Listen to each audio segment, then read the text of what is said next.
The Lagos State High Court sitting in Tafawa Balewa Square has Chicago certificate story is never going away, is it? Show with stories for the day.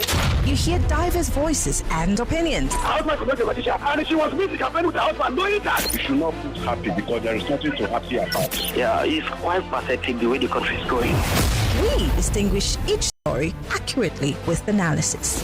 It's Hard Facts with Maryann Okon on 99.3 Nigeria Info. This is Hard Facts. Welcome to the nation's #1 talk news and sports radio station. We're broadcasting live as usual from our audiovisual studios here in Nigeria's economic capital, Lagos, and most precisely Victoria Island. I'm Maryann Okon. Welcome to the big hard facts today.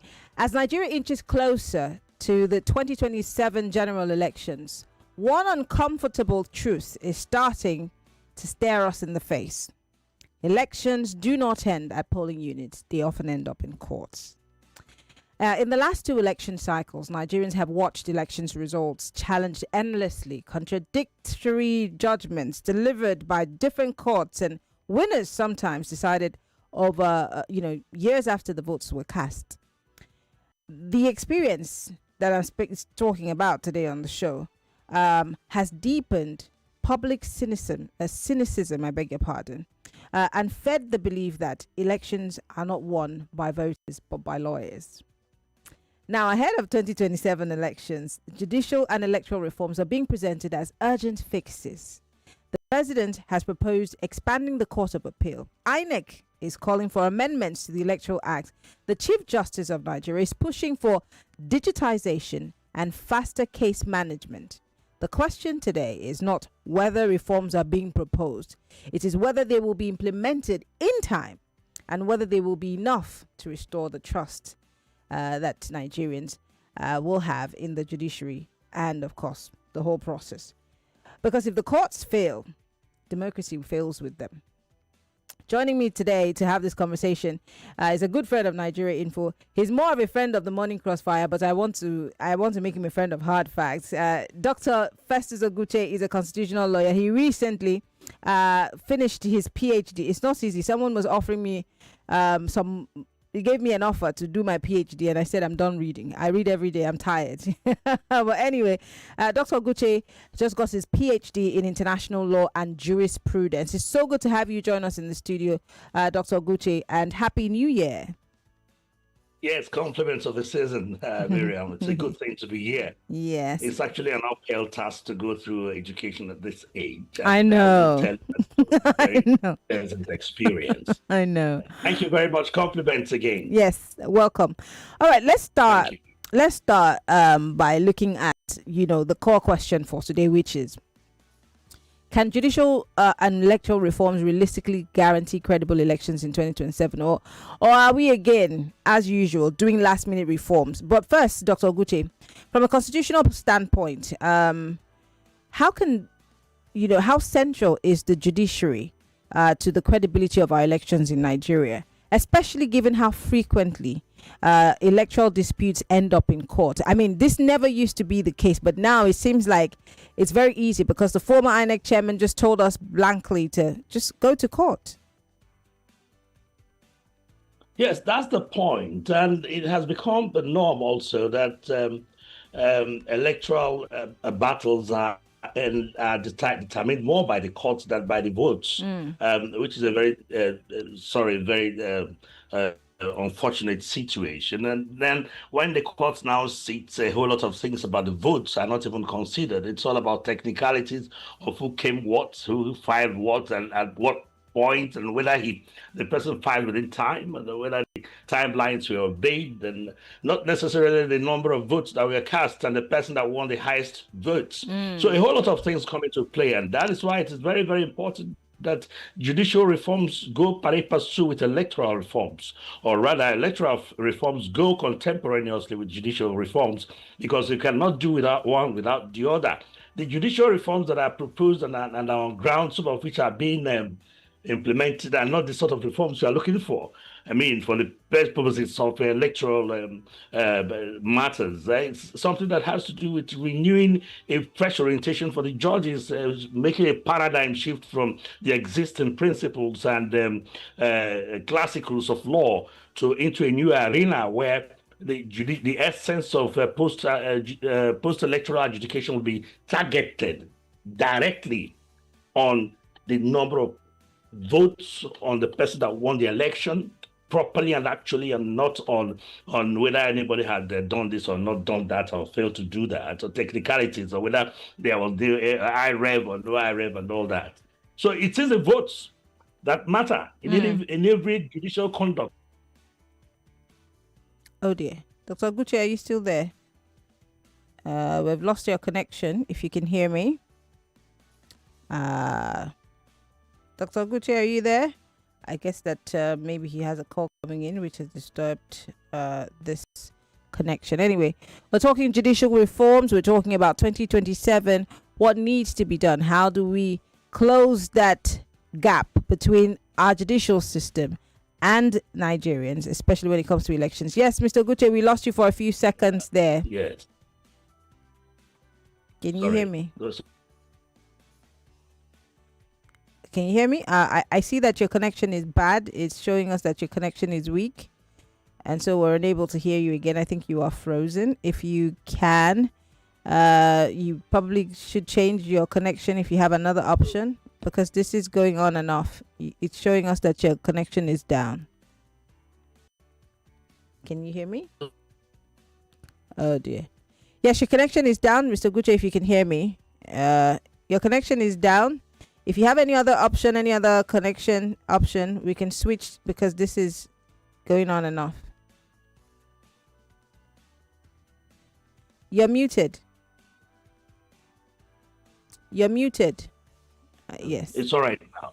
So, like I was saying, it is more of adjudication on technicalities and other things that are not concerning the actual votes, the proper votes cast, and every other thing that does not pertain to the actual conduct of elections, which is very contrary to the UN declarations on the minimum standards of elections, on the principles of electoral adjudication, and some of these developments that have become the pattern of adjudication in electoral matters that is beginning to cover most parts of the world. So it is proper we attune ourselves with the proper judicial conduct, with the proper principles, with the proper concepts and the manner of adjudication for election petitions. Would you agree that public confidence has been eroded and has completely shifted after the 2023 elections, especially from INEC, to the courts? And is that a healthy development for democracy? Because if we look at the Electoral Acts, even the ones before the amendment, it has placed power solely on the Independent National Electoral Commission to decide who wins and who loses. Unfortunately, it seems like that's not the case. Do you agree? Yes, I agree totally. There's a little somewhat sense of confidence in the judiciary and also the electoral umpire. And this has begun to worsen as the days go by. And it's not something that we're going to fold our hands, because elections, the credibility of the electoral process is the sure substance that will preserve the democratic system.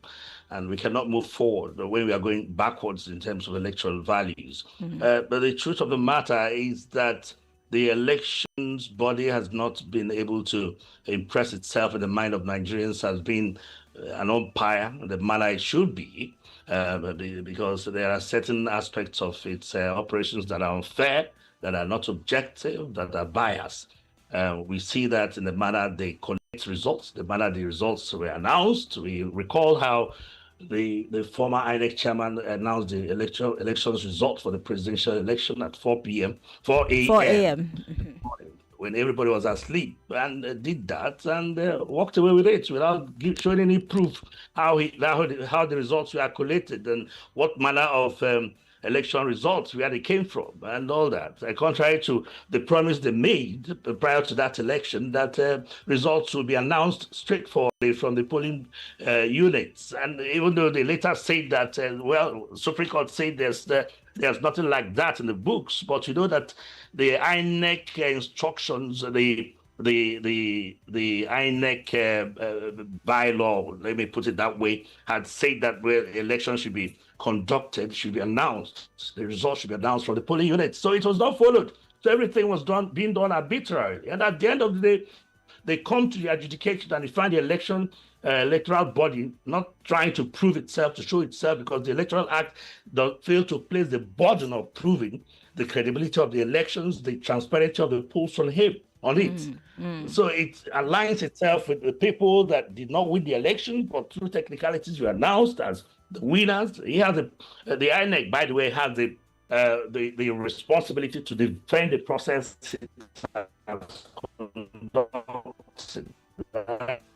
Oh dear, it's happening again. We're losing you. We're losing your connection. Became a thing that. Oh gosh. It's gone again. I guess someone's trying to call you and that's stopping your connection. Okay, I think you're back with us. Is someone trying to call you? Because I think that's what's stopping your connection. I think that's what happened. Okay. Let's move. Very unfortunately, I'm so sorry about it. That's fine. Let's move away from that. Let's talk about the Court of Appeal expansion, because the president has proposed increasing the number of the Court of Appeal justices from 70 to 110, largely to cope with election-related cases. How is this expansion? How is this expansion going to be a genuine solution to the processes that we have to deal with? Is it a risk of sorts of just merely increasing the number of people in there without fixing the deeper structural problems? Because we ask for tribunals for everything. We need election tribunal. We need more people to sit on those tribunals. We need terrorism tribunals. We need terrorism courts. We need a lot more judges to sit on those courts. So I don't know. Does this expansion address the problem that the judiciary faces when it comes to these cases? Like I said, some of these cases linger for so long, and then a guy who has already been sworn in as governor or senator is now taken out by the court, and someone else is replaced by this guy. Does this expansion help to address those issues? Go ahead. You've answered the question, because the expansion is merely structural. The expansion does not tell the judge how to exercise his discretion, for instance. The expansion will not tell them how to apply the principles of law in electoral matters, how to adjudicate and how to evaluate evidence. Expanding the numerical strength of the Supreme Court and the Court of Appeal is quite okay for the purposes of the disposition of cases. And I think an expansion without a thorough, a deeper sense of capturing the whole essence of what democratic elections represent and how to go about the adjudication of post-election disputes would not be productive. It would rather be counterproductive. For the Supreme Court, the expansion will serve the purpose of expanding the scope of the court and enlarging its coast to the extent that it can have up to 4, 5, 6 panels, as they do in China, so that matters will not be lingering for quite some time, a long time. Most people who have cases there have to wait for 3 years before their matters are mentioned, and some of them even die before the matters get to be completed. It's not. That's not the kind of justice system that anybody would want in a country like Nigeria, where injustice is taking over virtually everywhere. So matters must be dispensed with energetic dispatch, and so that's the purpose of the expansion. But the expansion will not affect anything if we do not try to curb the discretion of judges in electoral matters, in political matters, by setting out certain no-go areas and defining the limits of the exercise of discretion and jurisdiction to the extent that they cannot just give judgments anyhow. That is where the National Judicial Council comes in. because it is not just the responsibility of counting the number of cases that have been disposed by a judge as an instrument of credibility or something to show that this is a very diligent person. It is not like that. It is looking at the content of those cases to understand the depth of the justice, the extent of the justice in those cases. And we are also saying that the NJC should not be composed of sitting judges. You know, the CGN is the president of the chairman of the NJC, other justices of the Supreme Court, the president of the Court of Appeal. That should not be, you know, because they cannot be a judge in their own cause. In most cases, particularly in recent dispensations of judicial indiscretion, you find these top-level judges involved directly. And that's the point we are trying to make, that if you want a truly elaborate and robust judicial system for the purposes of disposition of cases for election petitions and what have you, and to curb, because that will inversely curb electoral malpractice. If you know that you do a malpractice, you come to the judicial table, like be found wanting for it and be dealt with by the councils, whatever ambition you have. It will curb it to a large extent. It's like I said, it's not just taking a mechanical point of, you know, determining the efficiency or effectiveness of a judge by counting the number of cases he has disposed. It is going into the nitty-gritty, the substance of the decisions, to know the extent to which those decisions, those principles he cited in his decisions equate with law. That should be, and that should be the centrality of any reform before anybody can give it some seriousness. Still talking about judicial reforms, I have 2 minutes before we go on our first break. We're hearing about virtual hearings here, alternative disputes resolution centers, and digitized court filings. How transformative can these measures really be in election litigation, where time is of the utmost? Sorry. Your question again. I'm saying that we're hearing about, you know, virtual hearings. There are going to be virtual hearings, alternative dispute resolution centers, and digitized court filings, which obviously has to do with a lot of technology being introduced into the court processes. How transformative can these measures really be in election litigation, where time is everything? They can be very helpful because it makes things simpler.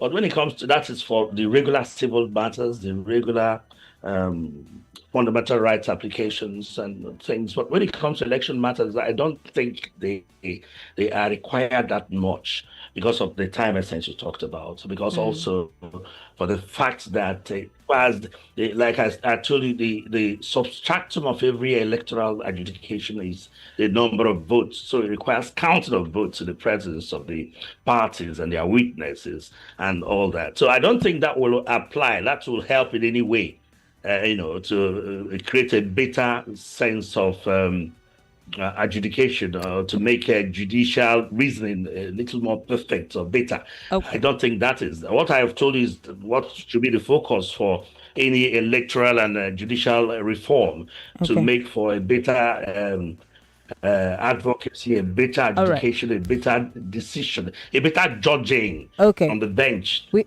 have to go on a quick break. When we come back, let's talk about transparency of the process. Let's talk more about INEC. The electoral reforms and the ones that are on the floor of the National Assembly. We'll be right back. You are listening to your number one station for talk. 99.3 Nigeria Info. 99.3 Nigeria Info. Let's talk. Dine at that 5-star restaurant. Ever tried eating with just one chopstick?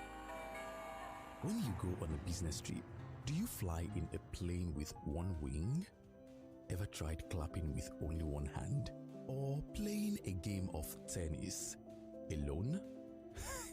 We know your answer is a no, because you know it takes two to tango. So why not choose a partner that's equipped to complement you?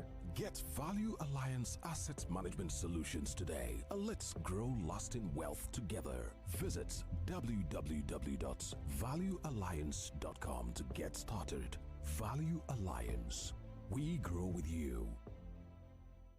Hey there, mums and dads. Did you know that some children are picky eaters and also do not get enough fruits and vegetables from their diet? Well Kid Baby and Infant Syrup is a food supplement from Vitabiotics that contains 14 vitamins and minerals, including vitamin C and zinc, as well as flaxseed oil, which supports brain development and all-round health. Well Kid Baby and Infant Tasty Syrup is for children 3 months to 5 years of age. Give your young ones a good start with Well Kid Baby and Infant from Vitabiotics UK. Available in pharmacies near you. Every meal I cook must taste just right. Rich, delicious, full of love. We hear you. Your Maggie Star in double cubes. Double the flavor, double the convenience. The same trusted taste you love. Maggie Star double cubes. Made from fermented soya and other selected ingredients for that deep flavor and quality that only Maggie brings to your dishes. Absolutely delicious. Get Maggie double cubes today. Me and Maggie, so good together. Lagos, get ready! Something new has arrived in Ikoyi. Introducing the brand new Moneyfield Head Office, now open at number 105 Awolowo Road, Ikoyi. A modern banking space designed just for you. Faster service, smarter banking, and a team committed to helping you grow. At Moneyfield, we provide a full range of financial solutions to support individuals, SMEs, and growing businesses. Our services include savings and investment products, personal and business loans, virtual accounts, salary and SME loans, cards, USSD, dialing *5684# to transact, and many more. Visit us today at number 105 Awolowo Road, Ikoyi, and experience banking built on trust, innovation, and excellence. Or visit any of our 6 branches in Idumota, Onikan, Trade Fair, Oshodi Shopping Complex, Yaba, and Ijora. Moneyfield Microfinance Bank. You are in good hands. Hey, yeah, now with Orabi, but it's strong, my mouth is fresh, it clean well, oh, now Orabi, strong teeth Orabi, fresh bread Orabi, 24/7 with Orabi, strong teeth Orabi. Yes, so get your own Orabi 130 grams pack now for 1,500 naira. Now Nigerian Dental Association self deal with Orabi. Free Millions, 1 billion naira jackpot up for grabs every single week. There are lots of other amazing prizes. Raffle draw is every Saturday by 8 p.m. on Wazobia TV, so hurry and get them soon. Visit afrimillions.ng to play now. Create your account and come pick your 6 lucky numbers from 1 to 49. Each ticket costs just 1,000 naira. Afri Millions, we win together. Players must be 18 plus, licensed by the Lagos State Lottery and Gaming Authority. Terms and conditions apply. Mommy, see, I found Daddy's will with a letter addressed to me. Really? Yes, son. By the time you read this, I would have been long gone. Just know that I have taken care of your education with Cornerstone Children Education Fund. Daddy! Yes, my dear. I read your letter. It's okay. You are meant to read the letter after I have died, not now. Daddy, it's good to have a father that takes care of his children's future. With Cornerstone Children Education Fund, I will always be there. Oh, yes. Invest in Cornerstone Children Education Fund and enjoy an interest-yielding savings investment plan that doubles as a life insurance policy for your children's education and attractive interest rate. The policy can be used as collateral and serve as a life cover. Visit cornerstone.com.ng. Cornerstone, the future assured. Ladies and gentlemen, make some noise!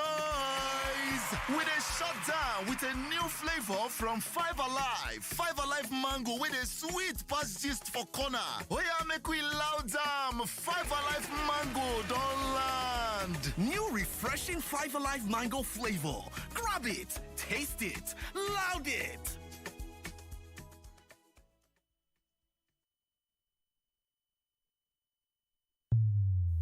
Hey, yeah, now with Orabi, but it's strong, my mouth is fresh, it clean well, oh, now Orabi, strong teeth Orabi, fresh bread Orabi, 24/7 with Orabi, strong teeth Orabi. Yes, so get your own Orabi 130 grams pack now for 1,500 naira. Now Nigerian Dental Association self deal with Orabi.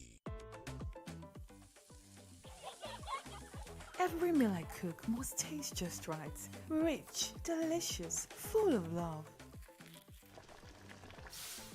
We hear you. Your Maggie Star in double cubes. Double the flavor, double the convenience. The same trusted taste you love. Maggie Star double cubes. Made from fermented soya and other selected ingredients for that deep flavor and quality that only Maggie brings to your dishes. Absolutely delicious. Get Maggie double cubes today. Me and Maggie, so good together.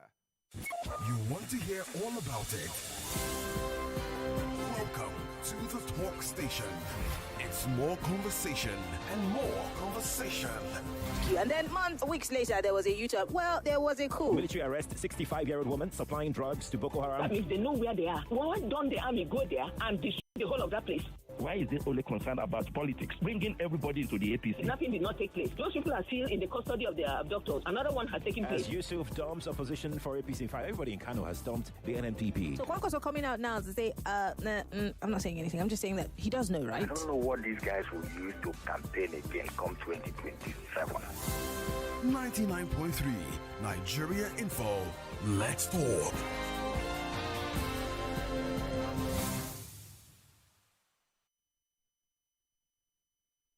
Millions of listeners trust us on Hard Fact.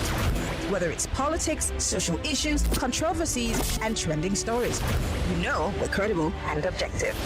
It's Hard Facts with Maryann Okon on 99.3 Nigeria Info. This is Hard Facts. 99.3 Nigeria Info. We're still talking judicial reforms as we gear up for 2027. A lot of things need to be put in perspective. My guest is a doctor of law and a constitutional lawyer, Festus Ogwuche, doctor. He's been talking to us. I think his connection has been a bit wonky, and so he has left the meeting to rejoin us again. Hopefully by then we will be able to have a better conversation. But we're talking and looking at what we needs to be done for us to be able to for the judiciary to be able to regain the trust of the people, bearing in mind the fact that the judiciary used to be the last hope of the common man. Unfortunately, that is no longer the case, and with all the reforms that have been put in place, the average person is wondering, what change will this make? And in this very short time, can we get there? Is the bigger question. Join the conversation. 0201-277-0993, 0201-465-7190. My guest is going to try to join us back so that we can have this conversation with him and ask him as many questions as possible. But of course, there's so much hanging in the balance and too many probabilities, and maybe not much of hope for one to hang on to, being that there's been a lapse in so many areas, especially the judiciary, INEC. A lot of trust must be regained, but the question is, how? Welcome to Hard Facts. What's your name? Where are you calling from? Yeah, good evening, media. Good evening. It's Emmanuel speaking to you from Ekwe. Yes, Emmanuel, go ahead. We haven't touched on the angle of people giving the judiciary Christmas gift, even when it's not Christmas. People building house, from the executive, to judges and so on. I don't think I'm comfortable, with it. If we want to say judicial reform, I think we have always been clamoring for the judicial independence, autonomy, in the judiciary, where they can pay their salaries, do whatever they need, for themselves, and so on. Because this angle of which somebody, let's imagine the case of PDP, Seyi Makinde, Governor Wike, and so on. Let's even assume that Seyi Makinde is not a comedian, is not a Nollywood movie, of which I believe they are just acting for. If the PDP goes to court today, we've seen instances, where Wike has almost won all cases, in court, including even economic cases, of which because we tell the workers, not to go on strike and so on. So, can we separate some of these gifts, given to the judiciary officers, from their, swinging cases, to some politicians? Good evening to you. Thank you very much for calling. I could tell the pain in your voice. Too many questions, like I said, and too many things are left hanging in the balance. Hello, welcome to Hard Facts. Maryann, good evening. I'm Bruce. Good evening. Maryann, I want to follow up what the first caller has said. Shebi, they used to do election to elect the president. They used to do election to elect the members of House of Rep and Senators and House of Assembly. We still do elections to elect them. Why are they not doing election to elect a judge and the Supreme Court judges? Why? Because we have three arms of government. It's the executive that will pay their salary. When President Tinubu came in, he increased the salaries of the judiciary. Why? As they are doing budget, they should elect them. The same right that the president has should be the same right the House, the member of the National Assembly and House of Assembly, State House of Assembly has, and also the judiciary. Because this judiciary, they are an extension of the executive. It is what the executives want that they will do. Naturally, they're not an extension. They're supposed to check each other. They're three arms of government: the executive, the judiciary, and the legislature. On that? Yes. Can I say something on that? Yes, please. Why would the president elect the Chief Justice of the Federation? Why? Why would the president elect all the Supreme Court judges? Why? Don't you know that there could be inducement? This is the problem, and that's why when it is election time also, they can use them. Look at what happened in Rivers with Fubara now. If not because the chief judge would not know what happened, it's the state governors that elect the chief judges of the state. It shouldn't be like that. Okay. They should go and tinker with this constitution and rewrite it. It's not favoring some certain people. All right. But there have been, but we've had this whole constitution amendment in bits and pieces. The question continues: is it what has it been able to address? Is it addressing the core issues that Nigerians are raising? I mean, these are the kind of questions that you ask. Oh, Dr. Ogwuche is back with us. For a second, he disappeared. I almost thought he was kidnapped while he was on air, but he's back with us. Dr. Ogwuche, too many questions that need to be answered, and the callers are already asking. How about gifts that judges are getting? They get Christmas gifts when it's not Christmas. They get bonuses. They get cars. They get houses built for them. And many people would view these things as inducements. How can we have fair courts, courts that are supposed to, or a judiciary that is supposedly above board, if there's these kinds of things that are coming to them in the name of gifts? Part of the perquisites of their office. It doesn't used to be that way. We just had a tale of Wakanso when he told the world that in the battling for the restoration of their governorship ticket in Kano, they had to visit the judges in their villages. Professor Chidi Anselm Odinkalo had made a lot of allusions to that, particularly when people like the minister of the FCT begin to bandy houses for them, and the governors give them cars. In those days of the military, the judges were treated with every dint of respect, and the military junta usually treated them with some shade of respect. You seldom see judges; you don't find them. I know the story of my colleague in the office, Mr. Jumbo, who worked as a chief registrar to one of the judges that time when the former military governor of Rivers State was Alfred Dative speak. Tony Uto was Tony there. Uto. Okay. Yes, and the gentleman wanted to see the judge on a very private matter. He had to queue the line, stay in the office, waited until the judge finished his sitting, came back, and it was a first come, first served basis. So at that time, even a lot of the military judges do not even know the chief judge of the state because they are so secluded and reserved. We don't see that kind of situation here now. We have a situation where the local government chairman will invite them and begin to run over themselves. I think judicial nobility and sanctity has become very, very undermined seriously by the attitude of the judges themselves. And that is the fact of what our constitution has created, because rather than create a judicial system that is excluded from judicial interference. The Constitution gave it all out to them, for the appointments of judges, for the discipline of judges, for the remuneration of judges, even to their operations. That if a judge is appointed by a governor, and the governor wants anything, maybe even out of office, he wants something done, he looks at it as an entitlement that he should get it because he put you there in the first place. And that also goes to the manner of the appointments of these judicial officers, the way they are done and everything. The Federal High Court has just started something which is part of the reforms you were talking about, where these people are put to practical scholastic tests.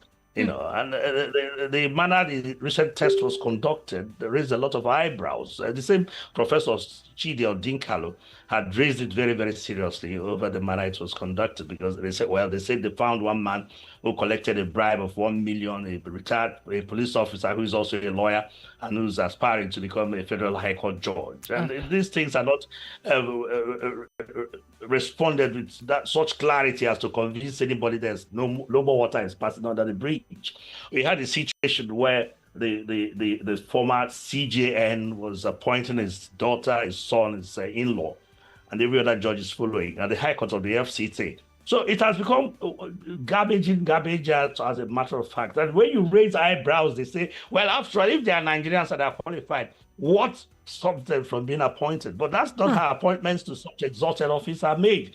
Because if you're appointed from a particular segment of society, from the elite unit of the society, people who have never tasted, known hunger or penury or any form of deprivation, then you are lining yourself with judges that do not understand what it means for one to be hungry and what it means for one to be deprived. So it's a serious threat. That is a big problem. And that apparently explains why we have this very, very, very low level of confidence and trust in the judicial system by the generality of Nigerians.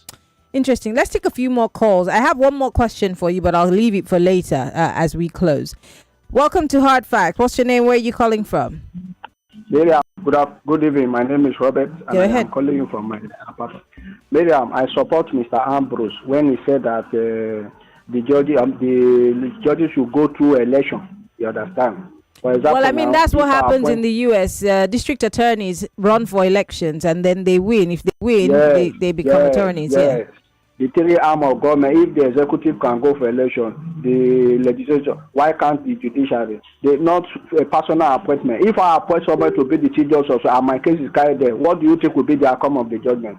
You understand? And also that they are building houses for them. Their salary is being increased astronomically. And my case is presented to them. What do you think that will be the outcome of if my case is taken to their table?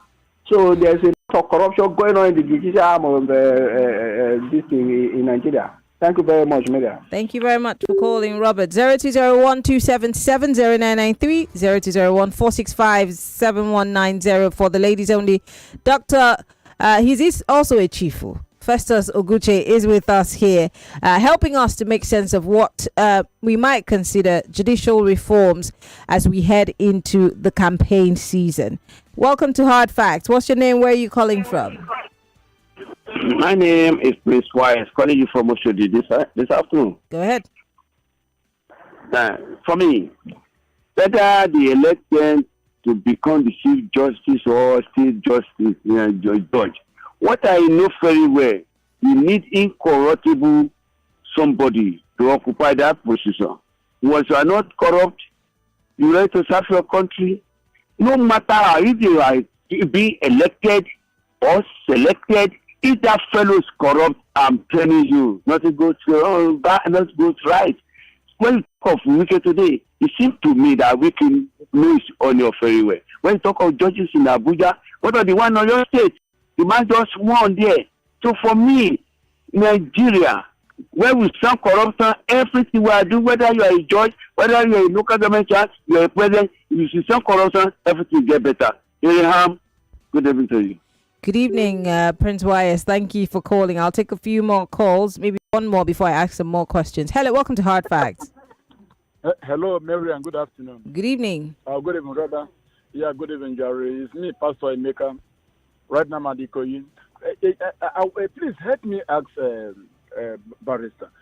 This judicial reform, is it possible it become an independent entity in Nigeria. Because buying cars for judiciary, buying houses and all that, the temple of justice has been, it has been desecrated in this part of the world. It gives us concern because even the common man on the street have no trust in any lawyer at all, because they believe that. So please help me confirm this reform will include making the judicial arm independent of the government. Thank you. All right. Dr. Ogwuche, over to you. Do you think that whatever reforms that are taking place can bring about some independence? I mean, I'm guessing that would have to be side by side with our constitutional amendments, but I don't think that the amendments will go in that direction, do you? Nobody's amending in that direction because they want it to stay that way. Fear of the unknown, fear of their positions, and it's not something that's part of the agenda of reforms yet, but it is very, very important that a judicial system be created that excludes every other thing, particularly political interference from the elites. If that is done, it will help in no small measure in entrenching the needed independence and autonomy for the judiciary to operate. It's a very sorry situation, as a matter of fact, and somebody had talked about the elections. So we cannot apply the elective principle in our judicial system because it is not part of our judicial orientation. We acquired the English system we inherited the English legal system, and it is not done that way. But it's only that in the English system, there's a more credible way of appointing judges, a more visible and acceptable mode of acceptance, which is purely on merit, and not on just nepotism. And some of these appointments are made on the basis of political patronage, which is very dangerous as far as I am concerned. So there must be serious reforms, and those reforms must be targeted at actual reforms, not on face-saving measures or half-hearted measures or probably, just touching the bucket at the bottom a little bit to make it appear as though there are really reforms. Those reforms that they have churned out will not in any way help to establish an independent judiciary. I have my own question. Let me quickly ask it because of time. If you had to advise Nigerians, should they be hopeful for 2027 that it would be it will mark some sort of a turning point in our electoral process, or should we be cautious based on our reform history and all the experiences that we've had? Frankly speaking, I'll tell you that there's nothing there to give me any sense of optimism that the colors will change. It's not there at all. I've looked at the instruments of reforms, the areas of reforms, the subject matter of reforms. It's not one that can change something. Look at the barrage of critiques that the judiciary is getting in more recent times. Lots of them, so many of them. Have they changed? They have not changed. They keep churning out one decision or the other. And they say it's a Nigerian judiciary, you have to stick to it, particularly the Supreme Court that prides itself as the highest court in the land. It remains so until Nigeria allows its citizens to access the African Court of Human and People's Rights. But the recent election on the propriety and constitutionality of removal or suspension of elected persons by a president tells a lot to that. The decision on the reverse matter, the Igbo state and all that, they are not changing, they are not learning. They keep bringing one surprise after another that is sort of altering and changing our legal precedent, judicial precedent that's already been established for years. So it's not that there's a light in the darkness yet until they make up their minds and say, let us get this thing done once and for all, not just by structural amendments or changes or building more structures, or appointing more judges, but changing their minds from within themselves. And recognizing that the judiciary holds the fort of defending democracy, defending the Constitution, is the last hope of the common man. So with all that, are done, then we can be very, very much assured that the future holds much towards proper reforms and a proper judicial system. All right, let me take one last call before we wrap things up here, Dr. Ogwuche. Hello, welcome to Hard Facts. Good evening, Maryann. Yes. This is Pastor Larito. Go ahead. My question to your guest is this. Before, how were judges appointed? Especially those judges that become renowned judges. Talk about Justice Ajibola, Taribe White. Talk about Oputa. And the rest of how were they appointed? And this Fourth Republic, how are they appointing judges presently now?